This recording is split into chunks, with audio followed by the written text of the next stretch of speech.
dynamics. I've known Owen for years, good friend of mine. One of the reasons why I teach, his name's Brad Branson. He is a second-time convention speaker, spoke London 2011.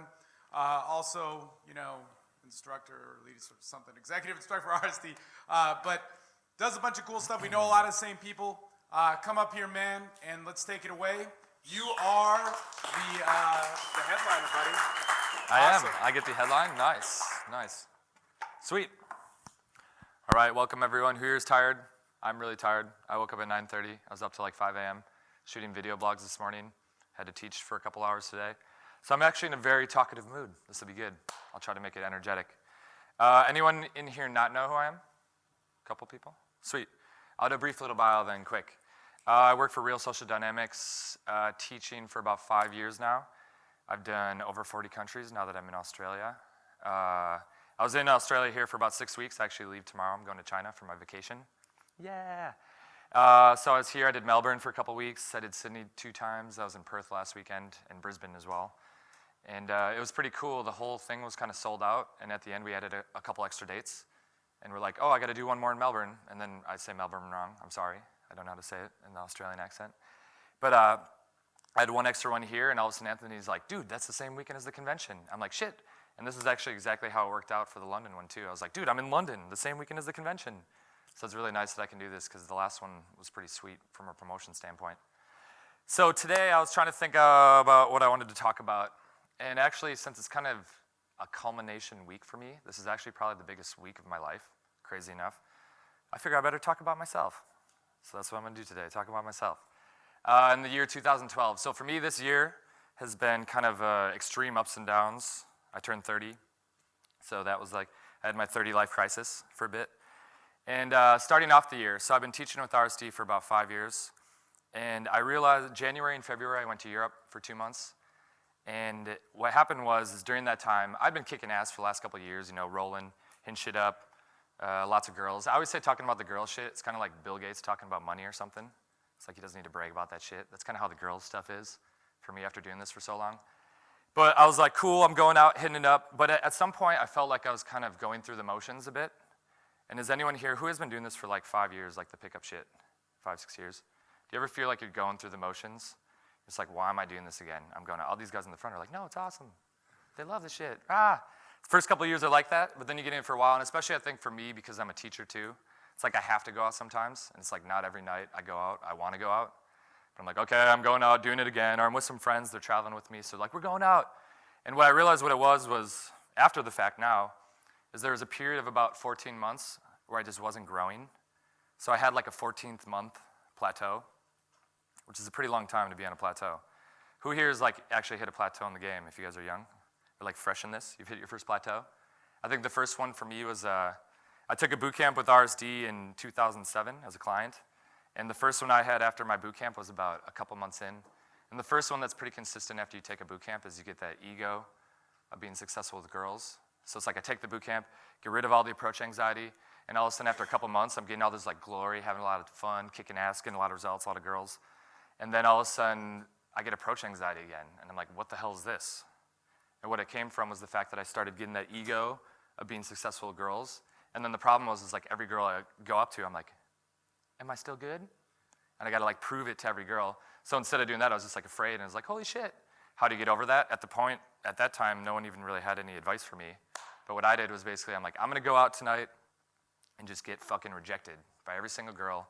Try to have them just like have them get pissed at me. So I'd go out, use stupid openers, just like, yeah, I can't even think, like, I'm going to fuck you in a dumpster later or some shit. Like, And they're like, what? Like, is that going to work? Of course not. But what happened was, or I'd start like throwing ice cubes and shit. But because I didn't care, all of a sudden, whoa. Because I didn't have that outcome dependence anymore, all of a sudden everything was hooking again. So I went through like a month or 2 of no approaches hooking. And then cool, all I realized what it was this ego that I had to shatter through doing some cool, fun shit. But the sticking point I had at this point, this year, I think the hardest part about dealing with a sticking point, anyone not know what I mean by sticking point? Everyone knows? Okay. So the hardest part about the sticking point is not fixing it, it's knowing what it is, right? And I think that's why usually when you have a mentor or personal coaching or something like that, is to have a guy to give you that personalized feedback to be like, you're doing that wrong, your eye contact sucks. Oh, then once you know it, you can fix it, right? So for me, not having a lot of people that I can kind of confide with or that are that further along than I am, it's hard for me to like get that sort of advice from people. And what I realized what it was, like I said, I wasn't growing. And I noticed for me, actually, what it was, kind of funny enough, it was that I was just drinking too much, right? I don't drink a lot, that much, whatever. But at the time, we're in Australia, I guess, so it's kind of a drinking culture here.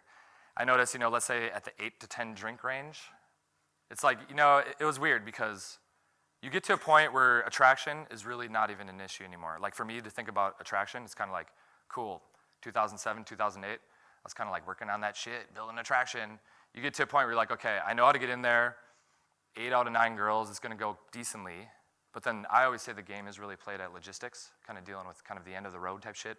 Like befriending the friends, like throwing chode on the other girl, or like whatever you need to do to kind of make shit happen. That's, I think, where the game is played. So here I am out at the beginning of this year, and for, like I said, for the first 14, like all of last year and the first 2 months of this year. And I noticed what it was I was just like super sloppy. So I go out, you have a couple drinks, and you're like, what's up, girl? Yeah, and you're like doing all the shit, you're moving around, and you're like, yeah, I'm gonna fucking pull this one. And all of a sudden you go, you're like, you ready to go? She's like, no, I'm the designated driver. And you're like, screen for logistics. Why didn't I even think about this shit? It's because I was drinking, right? So I think a lot of people are like, I quit drinking because it's healthy. Or like, I want to be healthy, I want to be fitness focused. For me, I was like, shit, this shit's for game. That's the only reason why I quit it, because it's like, I don't need to worry, like I said, the attraction stuff, you just go in, be fucking loud, open that shit up, it pops open. But I think, like I said, befriending the friends, working logistics, screening for some of that stuff, and kind of where the end is played there, that's where you really gotta be on top of it, on top of your focus. So I'm thinking, you know what, I'm an instructor here. I've done this for fucking 7 years, gone out like 5-6 nights a week for 7 years, teaching for 5 years. And I'm like, okay, cool, I'll just stop drinking. So in February, what happened was I went to Brazil for Carnival. So I went straight from Sweden to Carnival. It was kind of extreme. And I'm like, I'm going no drinking in Carnival, which is very challenging.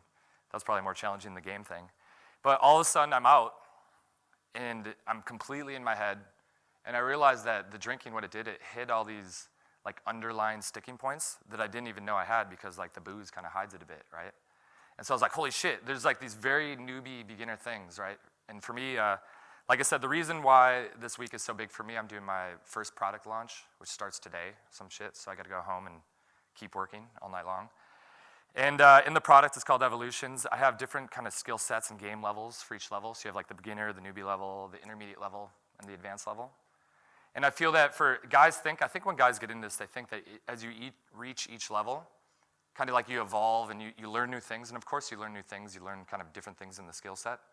But actually I think what makes you kind of move forward is that you kind of just get rid of the shit that is underneath here that's holding you back, right? So everyone has different things underneath here. It's different for every guy.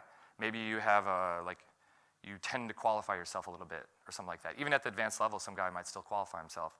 Or maybe he's not really good at the initial like building momentum. It's kind of like, oh, I'll just have a couple beers here, instead of like going out, warming up on a couple different girls and kind of getting in the flow nicely.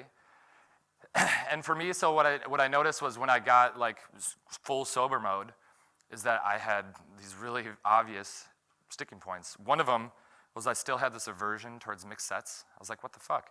Like I throw dudes in mixed sets every single weekend. I teach boot camp almost every weekend. And then when I'm just like in the flow and shit's happening, I don't even notice, oh shit, there's a guy here, I don't even pay attention. But for me, all of a sudden I'm out and I'm in fucking Sao Paulo or something like this, and I see this girl talking to a guy, and I'm like, okay, I'm gonna do this shit.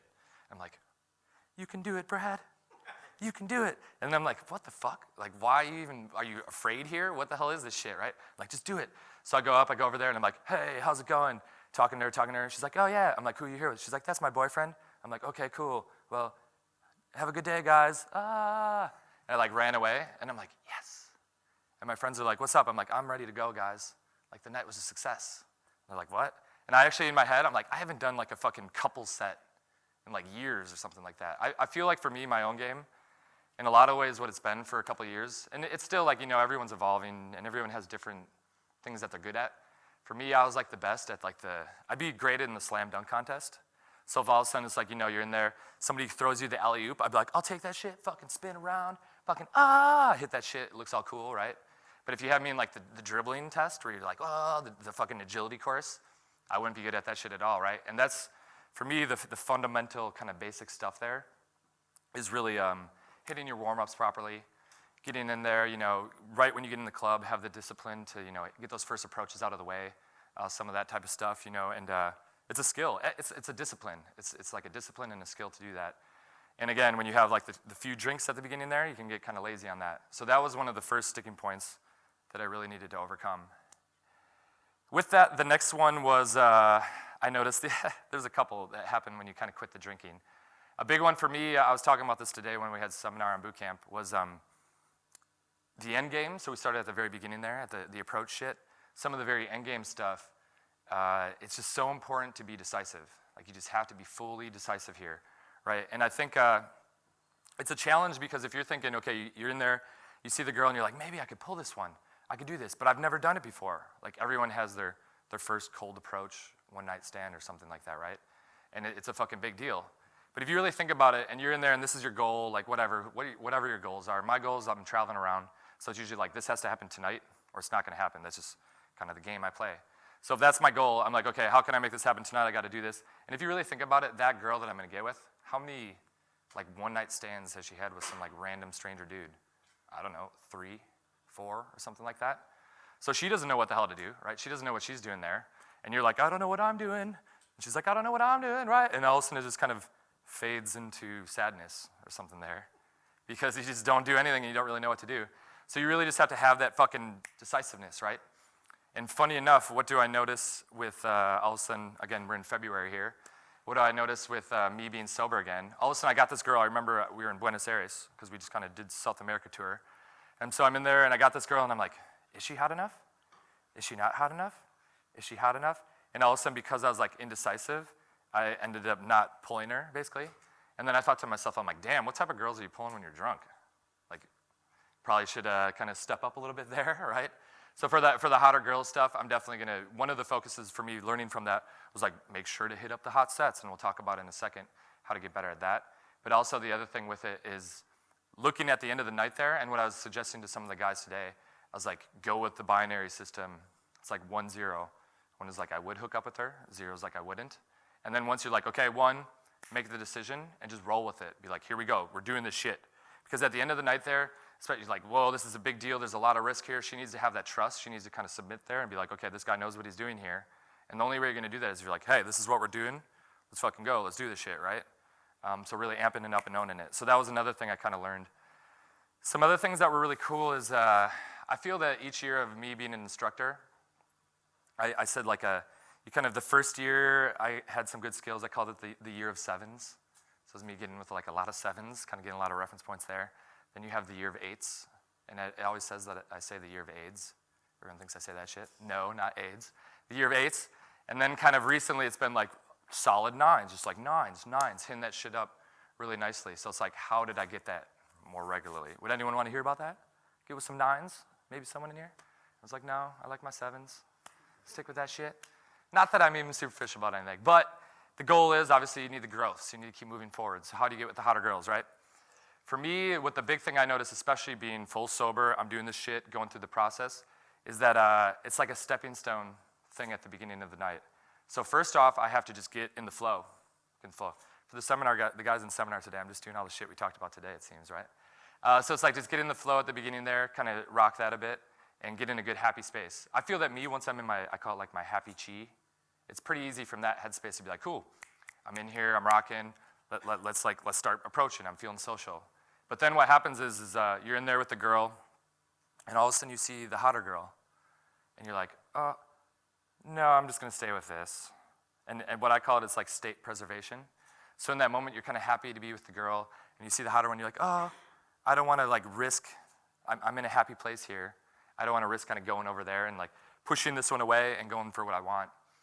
And that, it also reminds me back of at the beginning of kind of my development, where I'm just like a nice dude, right? I'm nice. So I think one of the problems a lot of guys have when you're starting off is all of a sudden you get some girl's number, and then the rest of the night you feel like she's looking at you, and you don't want to like talk to any of the girls. Who here has ever had that happen, right? Everyone has that.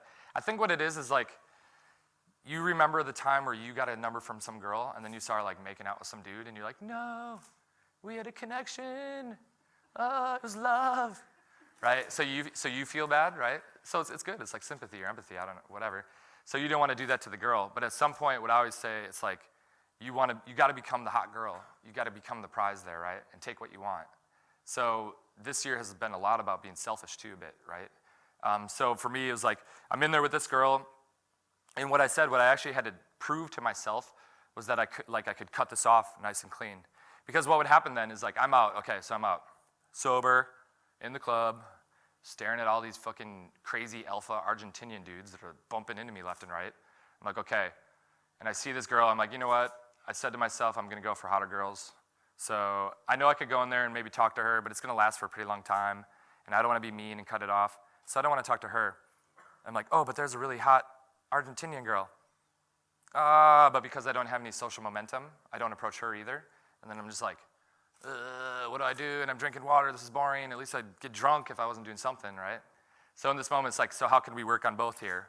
What I had to actually do is I'm in there I had to prove to myself with the average girl, whatever you want to say it is, and be willing to cut it off and be like, hey, this is a lot of fun, but I need to be with my friends, or like, it's boys' night, or like, I'm going to dance for a little bit, bathroom her a little bit, and like prove to myself that I'm comfortable doing that. So then when the night comes by and I'm like, okay, cool, let's warm up for a little bit. I'm like, okay, warm up. Oh, there's a hottie. Cool, it's nice meeting you. I'll talk to you later. Boom, hit up the hot shit, right, and go for that. Actually, this is funny. This is out of the product, but what it is like, so basically the game plan is you're going out, you're hitting it hard, you're trying to like push into your lean into your potential, push to the extreme, try to get like the super hot girl, hit that shit up, but then rolls around the 2 a.m. time or so, at least around here it seems 1:30, 2 a.m. And then what we call it is the wounded gazelle time. And what the wounded gazelle is like, you're like, okay, you say to yourself, did I push it as hard as I could all night long? Yes, I did. All right, cool. Let's find some love for the night, wherever it can be found. And you don't beat yourself up, and you're just like, yeah, whatever, let's go, let's do this. Because it's like you did push yourself, right? So then it's not like if you're trying to work on like the hotter girl type stuff, you don't need to just like go sexless for 6 months or something because you're pushing for that. So remember the wounded gazelle time. If you take anything away from the speech, wounded gazelles, yeah, America. Cool. So that was February and March. For me, what was really cool is it was like this fucking churning process of like working on this process, getting in this good state, And the other thing was, I was talking to Anthony, he's like, dude, you put on some fucking mass there. And for me, January on to like currently, it's been about a year that I've been hitting the gym pretty consistently. And so the other thing was like, I want to quit drinking beer because it's like I can't get the six pack. They say the six pack is the ultimate LMR buster, right? Just get the six pack, right? You guys know what LMR is? I don't know. No one gets the shit. You guys are fun. Come on, you gotta laugh a little bit more here, right? So I was trying to get the six pack, doing all that, cut all the booze, cut all that shit out, right? But actually for me, the weirdest part, so I figured what I'd do here is kind of, since this is like man convention, it's not just pick up shit, kind of go through a bunch of shit that I learned this year. And for me, one of the fitness ones, the weirdest thing is like, you think you're like, okay, I'm eternally on the road. So I'm on the road 300 days a year. Like I said, I was out of the US for 6 months this year. I haven't paid rent for 3 years, but I kind of bop around between New York and Chicago, and then, like I said, all over the place. But so it's easy to say, okay, this guy is on the road. For me, I'm just lazy, and that's why I don't hit the gym, because it's hard to find the gym in your city whenever you go out and actually do all that shit, pay the $30, because it's usually super expensive to go for 1 day or something like that. But actually the main reason that I didn't go to the gym was because I would be afraid I'd be in some city like Tallinn, Estonia, or some shit like that, and I walked into the gym, and I don't know which is the men's locker room and like which is the women, because it's in some weird Estonian shit. And I'm like, so I'm like, whoop, there's a bunch of hot fucking Estonian girls, okay, cool, and do that. So I was actually, the reason why I didn't go to the gym was more like a social pressure aversion, right? So for me, always being like the pickup coach, I'm like, what is this? You need to box this out. But that's also crazy that like my health was affected by the fact that I was like introverted or something. And this is this year. So it's like, even though I'm out, I have a lot of situational confidence in the club and doing all that shit. You constantly can be leaning into your edge there. So I think it's something to look at for you guys as well. Like, what are the areas of your life? For me, like stuff that used to be a challenge was things like asking directions or something like that. Going into like a store and being like, hey, do you know where the Grilled is, or something like that. I'd be like, oh, I'll just figure it out. I'm a man. I'll figure it out. But actually, no, it's like I was more afraid of just asking them and then be like, we don't speak English. Get the fuck out of here. Is that really ever going to happen? No. but because of that 1% or 5% chance of it happening, I just wouldn't do it, right? So that's kind of fucked up there, right? So that's kind of my health little side kick there. But what happened was really cool is coming out of that March, April, all of a sudden I came back to America and everything kind of culminated. I went to Vegas and just had the fucking run of glory for I went to Vegas, then went back home for a bit in Chicago where my family lives. And then I went back to Vegas again. The first one was 6 girls and 8 nights or some shit. And then doing even more the next time around and just crazy fucking mayhem. I'm like, holy shit, it's May, it's my birthday. So I'm like, I turned 30, best year of my life, turning 30, holy shit, all these girls, this is fucking nuts. I'm like, yeah. But what happened was when I was in Buenos Aires, I'm like, so Buenos Aires for me was vacation. So I'm like, I'm going there, I'm not gonna work at all, I'm just gonna eat steak every day. And we ate steak every fucking day. And then we went out to the club every damn night and fucking lifted weights. It was like the man's dream or some shit, right? But I came home and all of a sudden I'm like, oh shit, I didn't realize the exchange rate very well there. Look at my credit card bills. Oh, and I don't have an apartment. So here I am, literally turning 30, going back to the parents' basement. Yeah, and because I'm in the parents' basement, I'm obviously not going out in Milwaukee, Wisconsin, some small little town in the middle of nowhere. And because I didn't know how long I was staying in Buenos Aires, I have no boot camps scheduled either. So I'm just like, fuck, here I am. What do I do? It's kind of flopping around.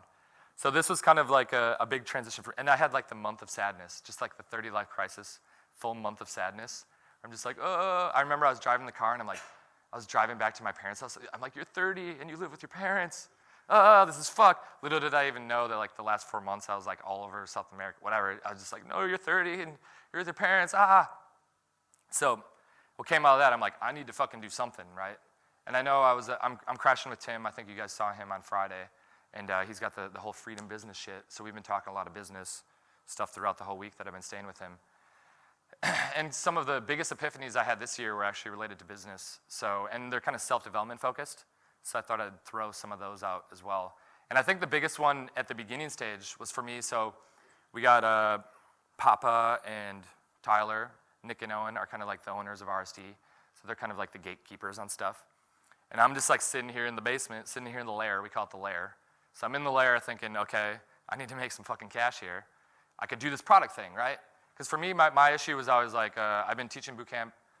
It averages out to about 3 times a month or something, pretty much every month. So it's whatever that is per year. What is that, 36, 40 programs a year or something? And I'm I love my content. I fucking love this shit. I got to get it out there. But it's I put it out there, who's this Brad dude? And because I didn't have a lot of authority, I'm this shit's fucking awesome. But you don't have the authority, no one even listens to it. They're whatever. So I'm okay, how can I get that shit out there? I'm I want to create this fucking product. I want to do this. But what happens is, and I see this all the time, wannabe entrepreneurs, what do they call it, the wantrepreneur, or people I want to start a business, or any type of risk-taking, is there's this this fog of indifference. You're in this fog and you're okay, I could do it, I could not do it, I don't really know, can I control it? In the business world, the way, this is the perfect example. You're I want to start a business, but the economy has to be perfect. It's I have to know that I can do it, that I will never lose a dollar. My business will never lose a dollar. And then when everything is perfect, then I will go and create it, right? And this is the same thing in pickup. What do you do when you're in pickup? You're I need the perfect sequence. This is what I'm going to open with. Then I'll do this. I'll transition into this. And then I'll go for the number. She'll say, yes, here's my number.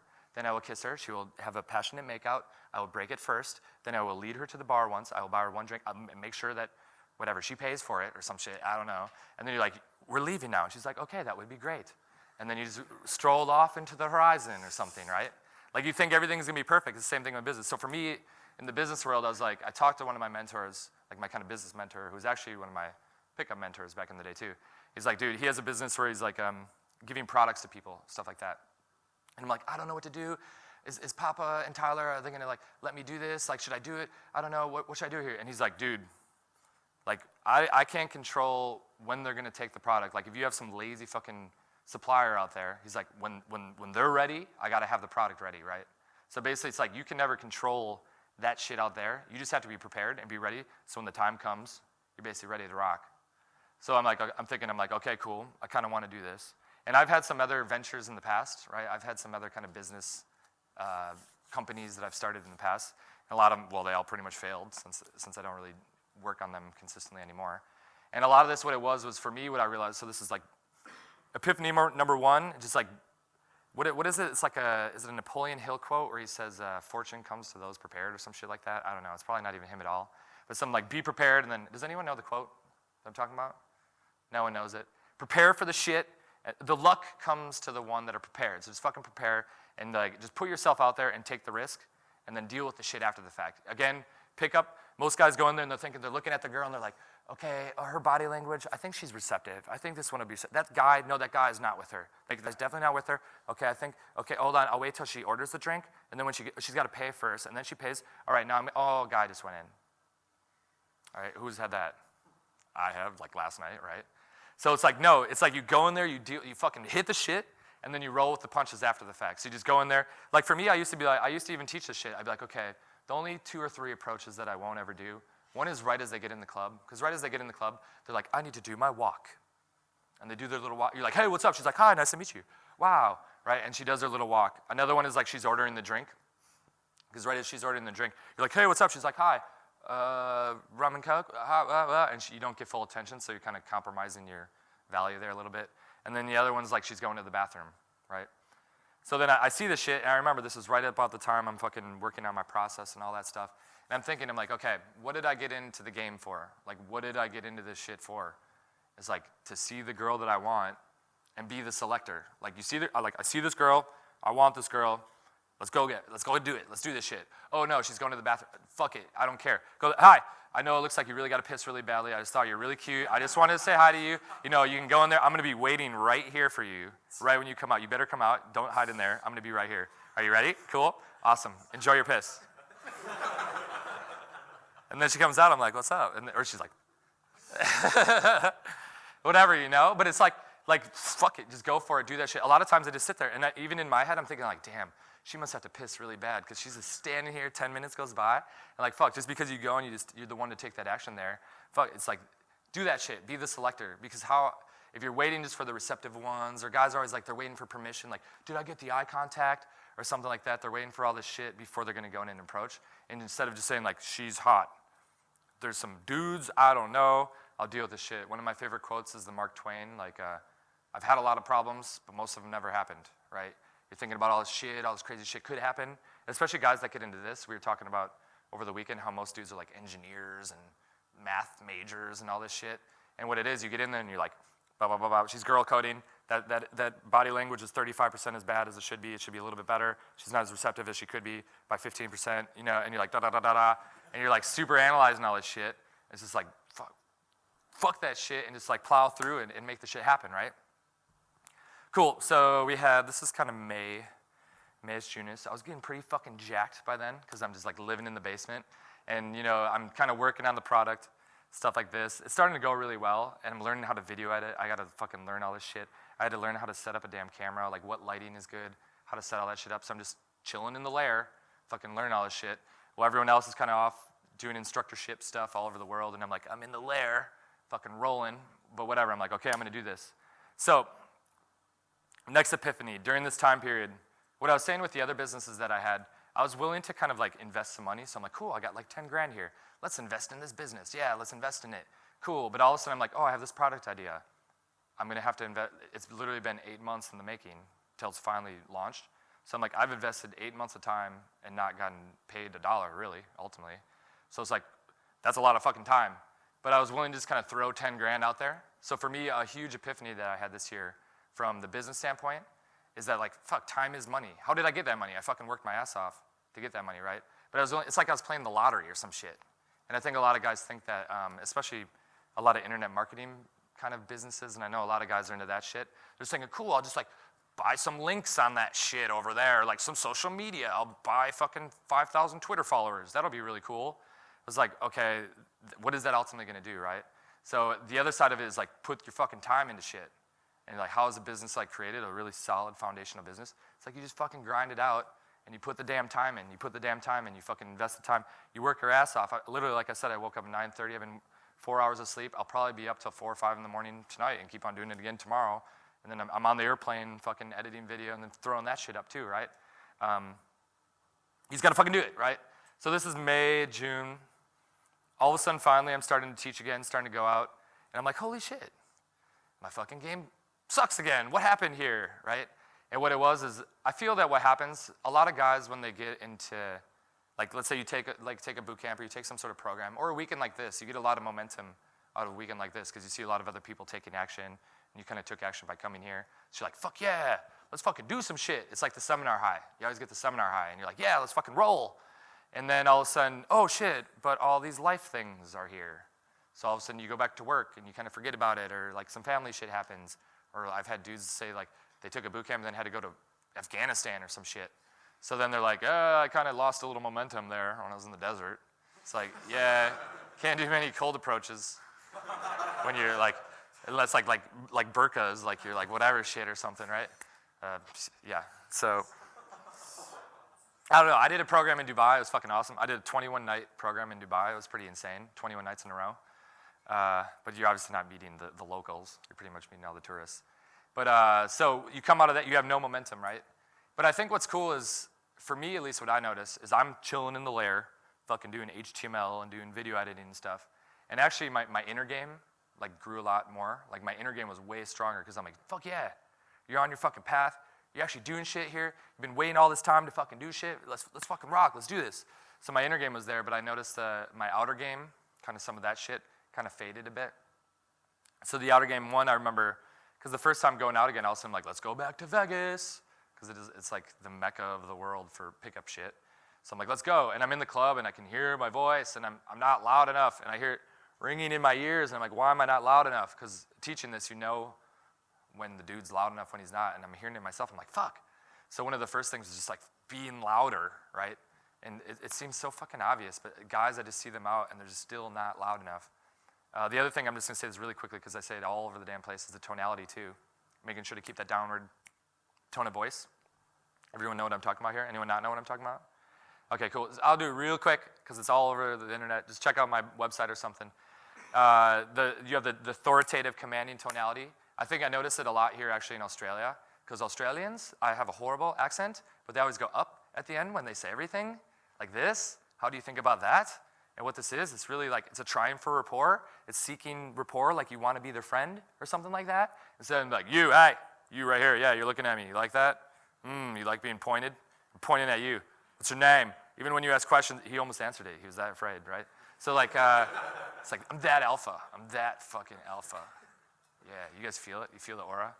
So it's like, what it does is by you going at that commanding tonality, it conveys a lot of value right from the start. So right, it's like I had to kind of remember that because I'm sitting in my basement or talking to my parents or something. Actually, yeah, that's the best part about this whole thing is I'm creating this like pickup product in my basement, and all of a sudden I'm like, yeah, like LMR, bust through resistance, and my mom's like, what are you talking about down there? And I'm like, shit, because there's some like, yeah, right, you got some explicit shit. I got to like throw it all out, right? And I'm like, I wait till they go to sleep, and I'm like, oh, it's awesome, you guys are sleeping now. Because then you don't hear it. They're like, no, the heat register is right there. And they hear everything as they're sleeping at night. They're like, we have to put a pillow over the register so we don't hear you talking about your pickup shit or whatever in the basement. I'm like, this is fucking great, right? Fuck, what was I even talking about with that? Oh, so the tonality, stuff like that. What was I talking about? Forgot it. Authoritative, right from the, oh yeah, I was talking about after I came out again. Thank you very much. So all of a sudden I got back, starting going out to Vegas. The other thing I noticed, one of the first thing that kind of dulls down is the windows, right? So this is a big thing on the weekend programs when you're like one-on-one or dealing with the clients and stuff, is because they don't have the reference points or the experience. You can kind of see it from the outside, and you see them and you're like, okay, this girl is down right now, and he's just kind of like I had a dude in Brisbane, he's like, high five, and the girl's like, yeah, high five, yeah. And I'm like, dude, quit being the bitch and fucking pull her. He's like, takes out his phone and he's like, you ready to go? She's like, finally, right? He's like, thanks, Brad. Yeah, like quit this fucking high five bullshit, right? So it's like you just don't know when that window is. It's just like it's outside of your reality, right? To kind of do with that. So I kind of getting into some more things. I guess I'll talk about the current trip because that just reminded me of some of the stuff that's been cool. So actually, I can't really say this whole thing because I don't want it out on YouTube. But I had an interesting experience with Tyler where we met a girl and some stuff went down, whatever type shit. So all of a sudden, I have like a new reality of what is possible. So I'm going out, and like I see this girl, and I'm out with like my wing here. I had my assistant on most of the tour. If you guys check out my YouTube videos, he kind of makes little like cameos. This like really weird looking dude with like a burly beard and shit. You're like, who the hell is that dude? It's just like my random assistant. He's fucking kick-ass, amazing game. So all of a sudden we're going up to girls, and I'm like, hey, we share everything. You ever been with two guys before? And she's like, what? I'm like, we share everything. And she's like, well, actually, I'm like, no, I'm just joking. What? She's like, ah. And it was like crazy because because these type of things are like in my reality, I'm like, oh, this happens all the time. It's cool, it's normal. All of a sudden, because it's no big deal anymore. I feel it's the same way with like the one night stand or something like that. Like you do it a couple times and then you go out. Like one of the best mindsets to have is just like, yeah, sex is casual. It's a normal thing. Like everyone does it. It's not a big deal. But what happens is, especially when you get into pickup, I know a lot of guys when they get into this shit, it's like the results actually go down because they have all these new doubts and shit, and they're like, oh my God. And the other side of it is you just put so much value on it too. So you're in there and you're like, fuck, this has got to go well. I attended this seminar, and it needs to prove itself. Like, is it working? Ah. Instead of just being like, yo, dude. Like, what's the old shit they say where, like, when you're in the bedroom and you're like with the girl, who's the one who's like, yeah, and the guy's just like, like, who's actually enjoying it more, right? Or if you look like at a Cosmo magazine, I don't know what they have over here, some sort of like ladies magazine, on the front of it, it's like 10 tips on finding your G-spot, or like some shit. It's like right on the cover, but yeah, like we have all this like social conditioning of like, don't be the chauvinistic pig, like you can't do all this shit, like blah, blah, blah. But if you really think about it, it's like they want it as much as you do. Like they want it more than you do, right?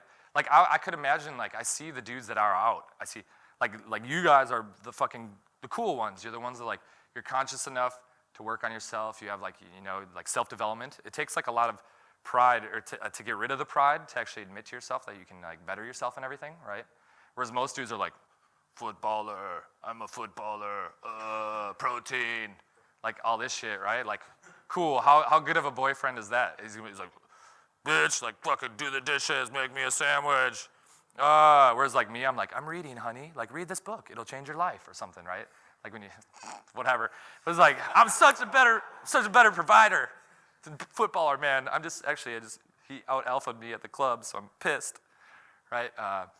But anyway, like you're actually the cool dude coming up, and not just the drunk retard who's like, bitches, what's up, right? So as you get better at this shit, right, just get out, you're going in, you're getting comfortable, and you're able to convey yourself kind of authentically there. That's like the fucking rarity, right? Like think about that.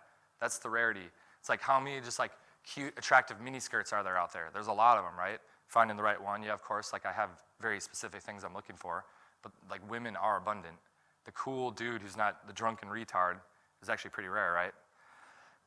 So fucking love that shit. This is self-development. Yeah, motivational. That's what I tell girls. I'm like, I'm a motivational speaker. Self-esteem, right? So whatever, getting back to some of the things that I learned on this trip. Like I said, for me, one of the biggest realizations I had this year was really the fucking frame control shit. Like just the fucking, whoa, like I can control this frame here. I can control whatever I want. I think I read one of the most literally life-changing books I ever read was, it's probably definitely the most influential book I've ever read was Jed McKenna's Spiritual Enlightenment, The Damnedest Thing. It's not actually the best pickup book because it makes you kind of depressed for a little while. It's very like nihilistic, like there's no meaning to the world, all this type of shit. So I mean, read it at your own risk. That's the caveat there. But what he says in there, one of the main things that I noticed, and I talked about this on the seminar this weekend, is when you see any other person out there, like you see some dude, you're like, you see me up here, and you're like, wow, that dude, he has amazing hair, and he looks really alpha and shit. He probably doesn't have a doubt in the world, right? And I feel when I look at most people, I'm like, wow, that person looks really put together. But if you actually think about what they're thinking internally, like the shit that's going on in most people's heads, and they're like, my dad never loved me, I gotta pay the bills, like, I don't even want to know what they're like, indigestion, I don't know. What the fuck are they thinking? I don't know. I don't want to be in that head. I don't want to be in most people's head, right? But you see the outside, the costume there, and you're like, wow, they seem really confident and put together. But most people's doubts are like so extreme, like people doubt shit fucking to the extreme, right? You have those too, but it's like not as extreme as most people, the average kind of beta person in society. So what you can take away from this, the knowledge of this, is the way that I actually define attraction, what it is for me more than anything lately, is just like, I don't even care. do what I want, and I make them do what I want. Sounds kind of bad. It's like you will be attracted to me. And you just you assume this shit. It's like, of course, you're a girl. I'm fucking amazing. Be attracted. And she's like, no. I'm like, no. He's attracted. Look at him. He's all reactive. Yeah, he's loving it. Right? Yeah. So you like, fuck it. Like, this is how it's going to be. Like, this is just how it's going to be. And it's like square peg, round hole. Square, right? And like, it sounds like a numbers game, but it's really not. It's like people want to be led. People want to like make the decision. So you're in there. Like, if you think about like, what is a cold approach, right? Cold approach, guy, girl, whoever. Let's say I'm just meeting you right now. We're just meeting right here. You don't see me on stage. I'm like, okay, cool. He looks at me. He's like, oh, black shirt. Wow, interesting. Has he washed that lately? Cool. I'm like, oh, khaki pants. Interesting. And you start pinging off of each other, and you're like, how should I respond here? I don't really know this person. I don't know how to like interact with him. And one of the two of you are going to make the decision of how the dynamic is going to be. You're just like, okay, maybe like I got some clunky watch, and you're like, damn, that shit looks like a Panera or some shit. It's like, no, actually, it's like $300 or some shit. It's a cheap ass watch. But you think like he's like, oh man, that dude must be rich. That's what I'm trying to look like. Yeah, I am. Fucking making it rain and shit, right? Yeah. No. So you see that, and all of a sudden, oh, maybe your eye contact goes a little bit more submissive, and maybe you're like your tonality, you go a little bit more trying for rapport because you want to make him your friend. So maybe he has some business advice for you. So in that situation, or the example I use in the Evolutions product is maybe he's just deaf. Like literally, he's just like half deaf. So he's like, "What's up, man?" And you're like, wow, he's really alpha and loud. And then just because he's deaf, you literally kind of fall into the more beta role or some shit there, right? And you just made that decision. So the same thing is happening when you go out and talk to the girl, right? So you go up, you like roll up to her. And what the issue is, especially when you're into the pickup stuff, is you're like, okay, I watched this new YouTube video. It said this new thing about approaching. It's really cool. So let me try out this new YouTube fun fact number 3. Hey, what's up? Did it work? Is it working? He's like, no. He's like, no, it didn't work. Of course it did work, because what you're doing is you're reacting to them, right? You're pinging off to them to see if it worked. Whose frame are you in? Your frame or the girl's, right? So who knows what usually the girl's frame is like, yeah, I'm the hot girl. You're just the next guy to come up and say whatever, say hi. So it's like you could fall into that frame, or you could choose your own frame. And one of the big things I've been teaching a lot lately is that most guys, they don't even have a frame. They're just like, I hope this goes well. Ah. And they're like, I don't know, like there's all sorts of like, hopefully my friends think this looks cool. Like, I don't know, like there's all sorts of fucking frames you could go with. For me, I have very specific kind of mindsets. And because I'm fucking releasing the video, I think today on the mindsets, I can kind of just throw it out here. But some of the main ones are, like, you know, for me, I like the I'm awesome, I'm having fun. I just keep that frame. I call it like forcing the fun. I'm fucking forcing that fun, no matter what, right? And guys, when they're talking about like, oh man, he's so alpha or he's so dominant, right? Since we're in Australia, people always think that the dominant frame when I think of it like just the quintessential dominant frame is like the Italian man or like the footballer. Like I said, since we're in Australia, the fucking Aussie footballer dude, some shit like that. That's what they think dominance is to me, or to them. To me, what dominance is actually having just a dominant frame of reality. A dominant, like this is my perception of how things are gonna be, no matter what, and it's unwavering. For me, like one of my favorite analogies is the yacht. So I'm like, I'm the fucking yacht, bitch. Yeah, come along for the ride. Oh, we're turning to the right. Oh, sorry. No, right. We're going to the right. Doesn't matter. She's like a little tugboat. She's like, no, let's go left. I'm like, sorry. It's not going to happen. Because it's like I'm this big-ass yacht, right? So what's going on there, what am I kind of saying with this analogy, is that's my frame is here. I just fucking hold that shit and maintain it no matter what. What happens, again, guys, I was talking about before, how you're pinging off the girl so much. And you're in there, because most guys are just too smart for their own good. That's what the problem is. You guys are too smart. Too smart. Again, we're motivational here. You're too smart, guys. Yeah. Because what happens is you're analyzing. You're like, you're in there, and you're looking at every little thing. And so much of social dynamics is just a self-fulfilling prophecy. Like if you're in there and you're looking at it and you're like, this isn't going well, it's not going to go well, right?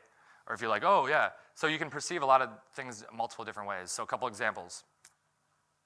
One of the things that I think is kind of more on the advanced side that guys work on is to get them leading more, right? So they're leading girls around, moving it. A lot of what we talked about night 2 at boot camp was like, move her over here, move her over there, to kind of grease the gears when it comes down to the end for the pull and stuff. So you build a lot of nice compliance.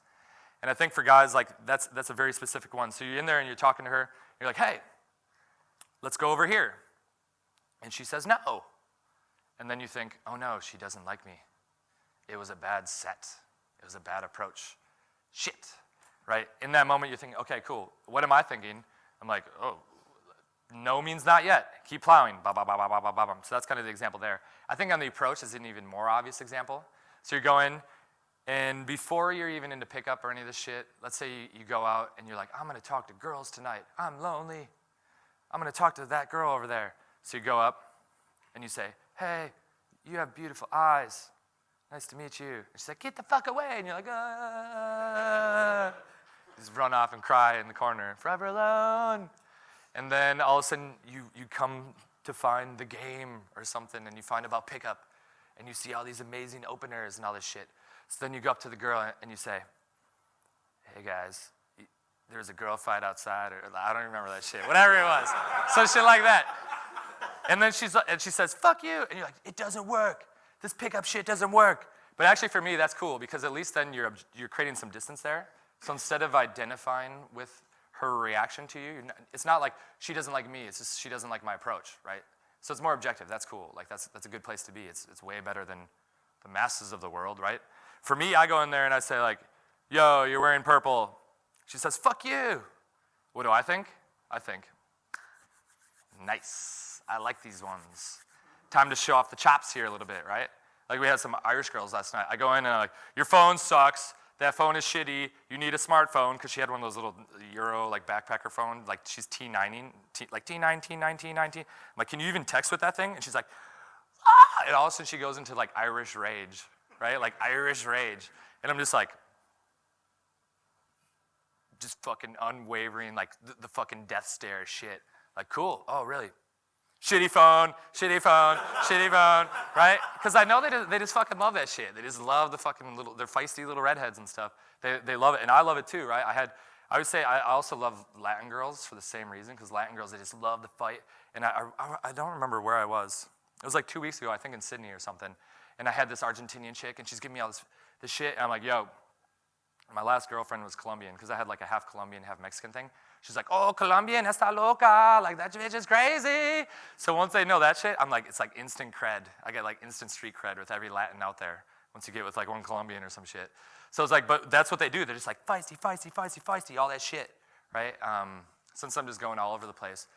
With that, the reason why I like those type of girls specifically is because they have a lot of feminine polarity. So this is kind of the David Data, the way of the superior man type stuff. Anyone in here read that? A lot of people. That's like you got to read that. It's like a staple, fucking pickup bullshit, whatever, right? So in there he talks about the masculine and the feminine. I won't go super in depth in it because, like I said, it's all over the place. But that woman, she needs a lot of fucking polarity, right? She needs a lot of that masculine, like, this is me, hey, and put her in her place type shit, because she's all like the super feminine. I think what happens a lot of times, so we'll hit this from a couple different levels. One is on the approach. So an example of where guys tap into the feminine instead of the masculine. Because the masculine's like, you got to be on your path, be on your fucking purpose, like, and you draw state from taking action.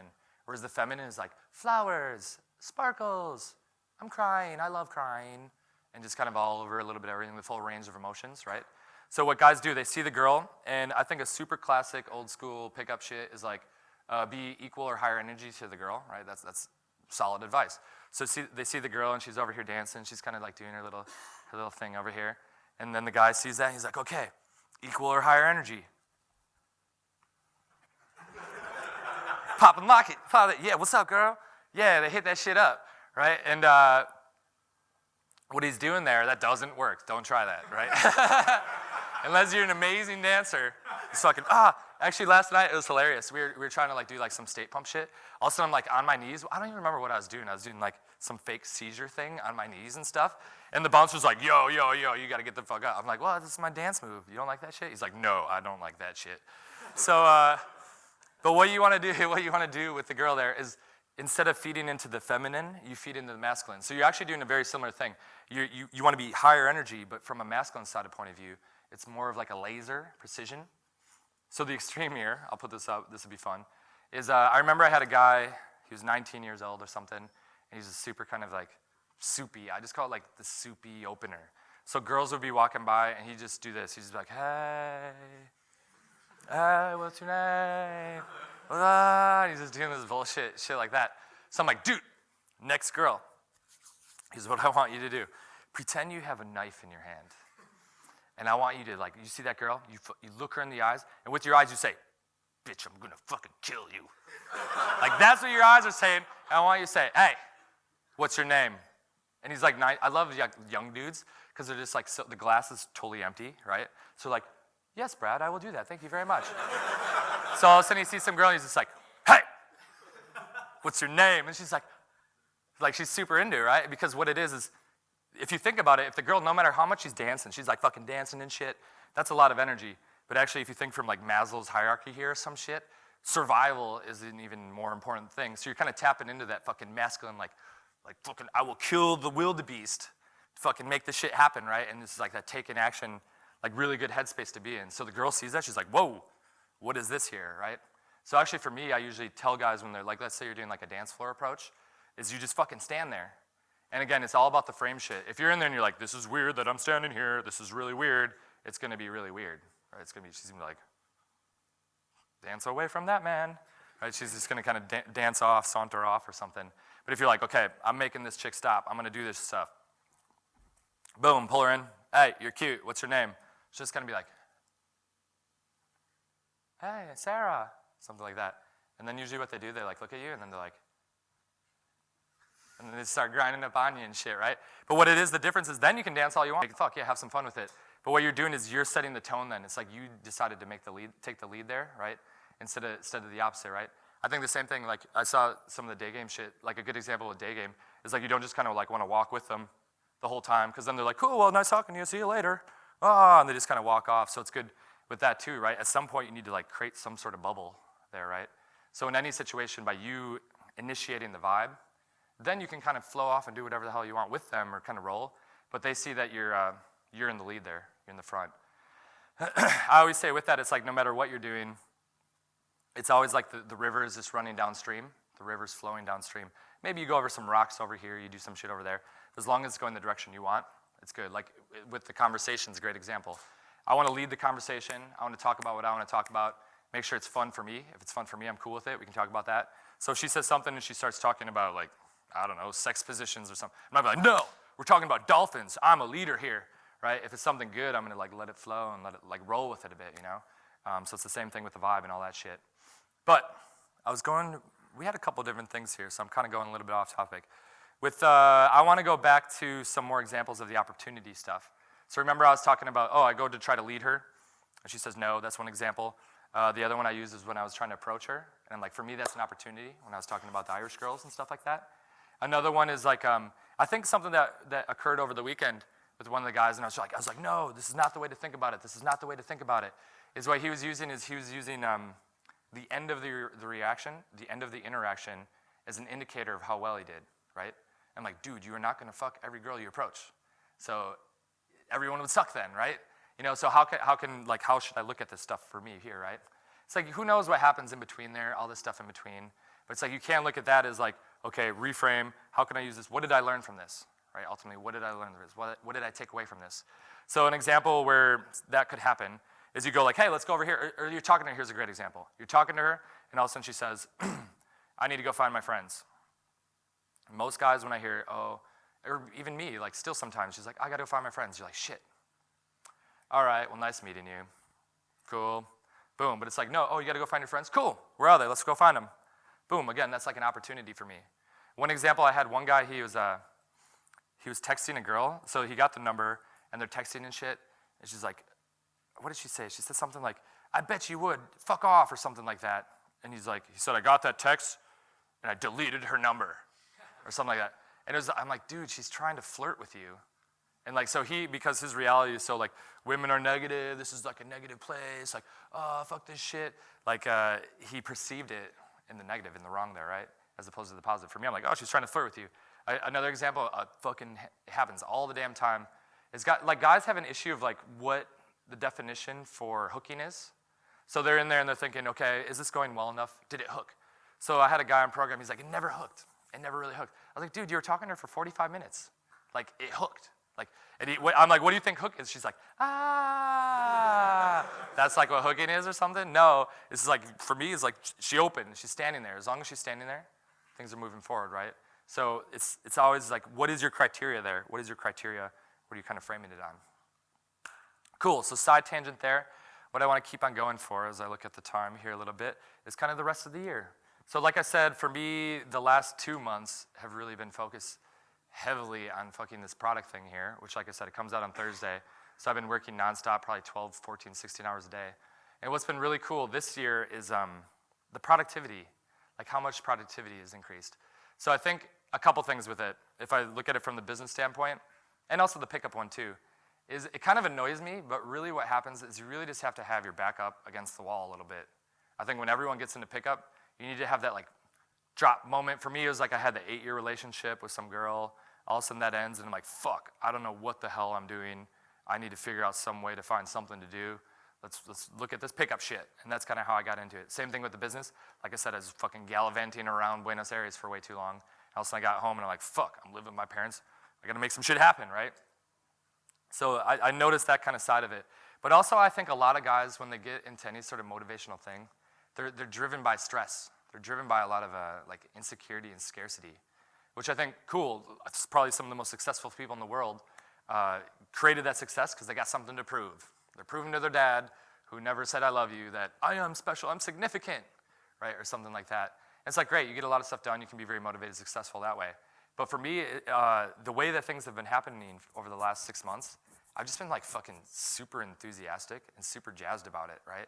It's like I'm having a lot of fucking fun this entire time. I'm like, oh, doing some more video editing, ha ha ha ha ha, here we go, here we rock. And it comes down to probably the second most influential book that I've read is Nathaniel Branden's The 6 Pillars of Self-Esteem. So out of there, like looking at how like self-esteem kind of fuels everything and feeds everything in my life and how it's all really synchronized well together. So I think from everything, you know, like I said, the gym has been a huge, kind of a really enjoyable thing for me this year. Public speaking has been a thing I've been working on a lot, but also just like the business stuff, as well as the girls. Of course the girls, like I said, the girls are always there. Like the girls have to be there. I'm a fucking pickup coach, right? So when I'm doing each one, there's this awesome synergy, right? And I was like, I'm in the gym, so I'm in the gym and I'm like, bitches, dollars, bills, dollar bills, dollar bills. And what it is for me, it's like the synergism of like working on the jism, that kind of sounds funny, that's weird, very fucking juvenile right now. I don't know why I thought of that, but so on all levels, you're like working this shit, and also for me, willpower is a huge thing, right? So when I'm in that gym and I'm like, okay, rep number 8, I'm like, fuck, it hurts, do I push it? Like, do you want to talk to that hot girl at the bar today? Yeah, do it, right? And then I'm in the gym, or then I'm in the club, and I see that hot girl. And for me, when I see this girl, I'm like, okay, I see her. And it's not so much about me thinking, I want to get this girl. I see her, and I'm like, do you want to be a millionaire? Yeah. And I go up to the girl, right? Because for me, that willpower is the same. That's the same willpower where I'm sitting on my computer, and I'm about to hit the tab to go to Facebook. About, like, do you want hot bitches? Stick to this shit, right? Yeah, right? So it's all synergistic. It's like the willpower. I'm eating my fucking paleo, whatever, diet primal blueprint style diet since we're 21 convention. I love that type of shit. So I'm in there, I mean it. I love putting the bread right here. I'm just like, fuck you, bread. Fuck you, bitches. Right? It's all like fucking synergistic, right? So I'm looking at all these things and it's all like really fucking coming together like fucking awesome this year. And when you can really align things properly, one, I think most guys, they don't even know what their values are, right? They're just in there like going through life, living the shit. You know, for me, my background's a great example. I was full locked into the rat race for the first 25 years of my life, right? I got a master's degree in fucking microbiology, started medical school, had the 8-year girlfriend. She's in law school, and I'm like, yes, 2.5 kids, white picket fences, haha. My parents are so happy that I have a noble profession, right? Doing all that shit. Then all of a sudden I'm like, no, actually, I'm gonna be this pickup instructor, fucking get STDs, right? No, it was like total opposite, so I just went the total opposite way, right? And I think most guys, they're so locked into that fucking, what do people think of me? What do people think of me? What do people think of me? That side of things, instead of like shunning all that. And I'm consciously aware of how that comes back on different levels. Like all of a sudden, you know, I got the fucking product coming out. I'm sweet, coming into some cash. Like, I think I need a new car. It's like, no, you bitch, you don't need a fucking car. You're on the road 300 days a year. Do you really need like the status symbols, all that shit? So it's always like it comes back again. Or even the same thing with the hot girl. It's like, how many times do I got the hot, literally every time I get the hot girl, what do you do before you leave the club? You walk her past your friends. See you guys later. right? You gotta do that shit, right? I know I do that shit because of fucking ego bullshit. So the more I'm aware of it, the more I can fucking hide that shit. I would say it's like, you know when you're snowboarding, I used to like snowboard a lot. It's like you don't want to do the fucking rodeo 5 or some shit when no one's watching, then you break your collarbone. It's like at least if somebody sees it, they're like, oh shit, that was fucked up, right? So it's the same thing with like the pickup shit. I'm like, if you're out solo, I mean, I've done solo a lot, and actually I love it, and some of the best stories I have are solo. So it's like the own visuals I have in my brain are amazing, but then it's like, no one saw it, so it's not as cool. And again, why do I have that? Social conditioning, ego bullshit. I have my own little fucking things that I know I'm working on. I always say even with the pickup shit, it's like I don't even have that strong of a sex drive. I just say I do it because I know no one else really can. So I'm like, hey, fuck you guys, yeah, fuck you guys, yeah, whatever. So I know that's not the healthiest like place to be from, but at least I'm conscious of like how, why, what is my drive here, right? What is my drive? What is my focus? And I think for me, one of the biggest kind of life philosophies that I deal with is I never want to live life in reaction to something, unconsciously, right? So if I know consciously, I can look at it and be like, cool, why do I actually have these like drives to be really significant, to be really successful, stuff like that? Deep down, like if I go really far enough down, I joke about it, but it's probably because my dad is like, you know, we have a great relationship, but it's kind of stale. It's like, he's never like, son, I'm so proud of you, I love you. Like this shit's never happened. So I'm sure on some level, I'm like, I'm doing it for dad. Be significant, all this shit. It's like I see that drive there, and then I look at it from the outside. So I'm like, cool, I'm consciously aware of it here. Do I like this? Does this give me what I want in life? So what do I want in life? Cool. For me, it's always like the trifecta. It's like bitches, money, and being jacked, like health, and kind of traveling. That's kind of like the outlier there a little bit. So it's like, how do I get more of that? Why do I like that? Why do I want more girls? I don't know. Like, it sounds cool. I'll roll with that one. Why do I want the fucking Porsche or some shit? That's a bullshit one. Like for me, that one, I'm like, I look at that, I'm like, you know, that's just like to fucking show off to my friends. I don't need that shit out there. So at least I see that, and that drive, whoop, once you're aware of it, once you're conscious of it, a lot of times it just kind of disintegrates away, like the emotional anchor kind of goes away. So then I look at like, why do I like travel? For me, that one's like, it's obvious. It's like for like raising consciousness, seeing other cultures. The main reason I'm going to China is being American, the China-American relations. I'm like, oh, interesting, I have a little bit of prejudice here. Let's check it out myself, and then see how I feel about it, right? So you see it in person, and it's cool because then the less you judge other people, the less they judge you, and you just become more awesome, and everything's glorious, and you don't identify with other people's opinions, which goes back to pickup and all that shit. So it's like a really good headspace to be in. What am I trying to say with all this, and this long ramble here, is basically pick what you want in life. Pick what you want, pick those things out, have them be very specific. Like I said, take mine, they work really well, I like them, they're good ones, right? Or choose some other ones that you like. Could be like, I'd love to have a good family at some point too. That's another like one. Because, you know, I come from a really good background and all that stuff. So have a good family, kind of all the values there. And then make them synergize. That's the big thing too. Like, how can I feed these into each other? I do think I've noticed that everything I've done, there are periods of immersion and imbalance, or unbalanced, where, you know, I did pickup for a couple years. It takes fucking 4 or 5 years to get good at this shit. If you want to be awesome, you want to fucking be pulling shit like that, it takes about 4 or 5 years. I've noticed that pretty consistently. And you need other people like mentors and stuff like that to teach you to make it, you do it right? And then you do that, you kind of master one thing. I did it again with fitness, right? I was pretty extreme with my diet, going out consistently, doing all that shit, hitting it really hard, fucking rocking that shit. So I got the girls, and now the business. For me, it's been really tough, because this year is the first time in my life where I'm not going out consistently, like 6 nights a week, like literally 6 nights a week for 6 years or something like that. And I'm like, gotta do some video editing, and I'm there, and I'm like, this is for you girls, this is for you, right? As I'm fucking doing HTML on my blog or some shit like that, right? But because of this, now everything feeds into itself really nicely, and it's really good, so it's like fucking glorious, and ends up really well. Which brings us to today, since I got 2 minutes left. And that's kind of where I'm at, right? So like I said, this is a huge week for me, and I'm sure you guys can kind of feel I'm pretty just like stoked on life at the moment. Can't tell, I don't know if you can. Feel the aura, feel the vibe. So things have been really good, and yeah, 2012, good year, that's what my talk was about. So I'll kind of end it there. Thanks for having me, I guess.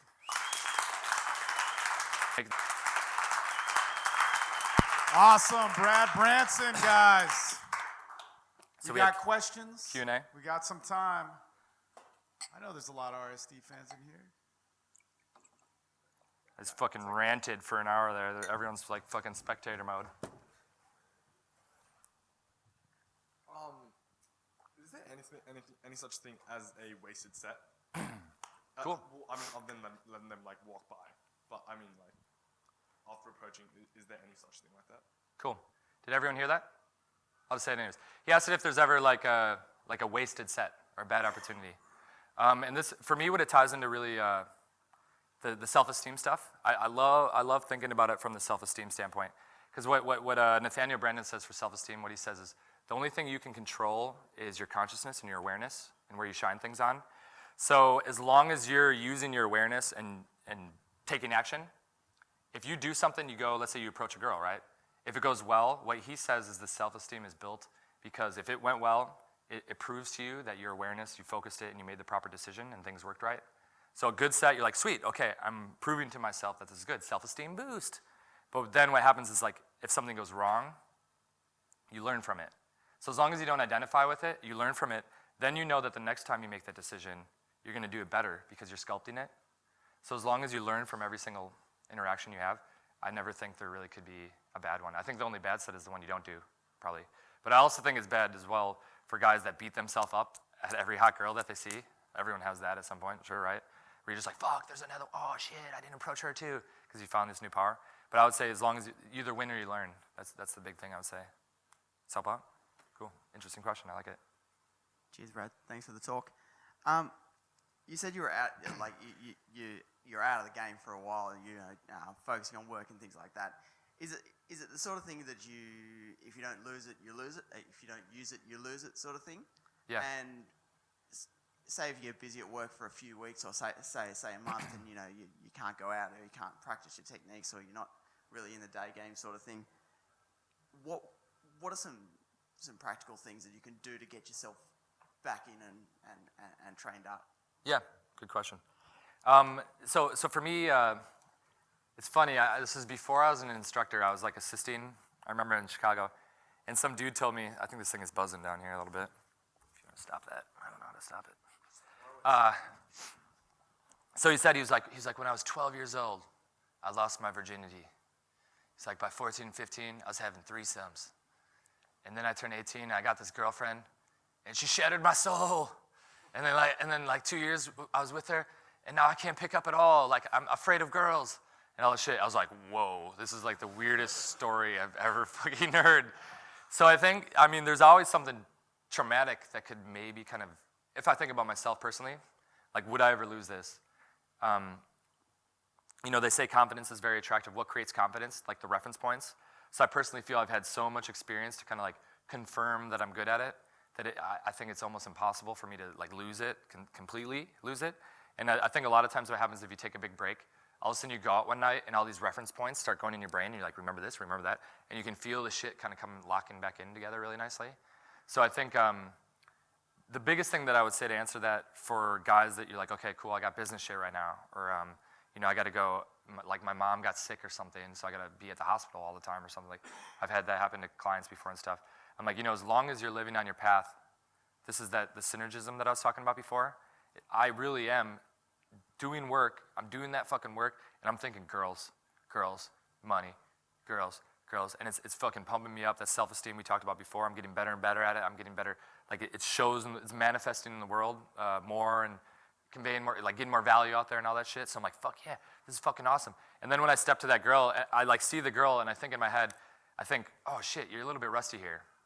But you are fucking stunting on the world. Let's do this shit, right? So the kind of self-esteem in the inner game, even though your outer game is a little unpolished, like I said before, the inner game is even stronger. So as long as you're thinking about it that way, I know it's just as easy to be over there and be like, I'm going to forget about the girls for a little while and just work on my shit, work on it, forget about that. No. And when that's the frame you have there, then it probably would just, you kind of lose it completely there a bit. But there are a lot of really nice ways to kind of deal with that. I won't really say specifically other than try to synergize all the shit there. Does that make sense? Cool, good question, yeah. We got time for one more, guys. Q. Do you see any repercussions with this sort of lifestyle in the future as far as monogamy and... Good question, As far as yeah. that? Yeah, so he's asking about monogamy. Hopefully this part won't be on YouTube for my girlfriend. No.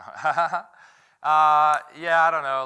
Like for me, I actually have a distinction between like having a girlfriend and like making love, like actually like making love, And then just random, like, I'm in Melbourne for the weekend, find some random girl. Like, I have no real emotional connection there. For me, literally, it's like as objective as like taking a shit or something like that, right?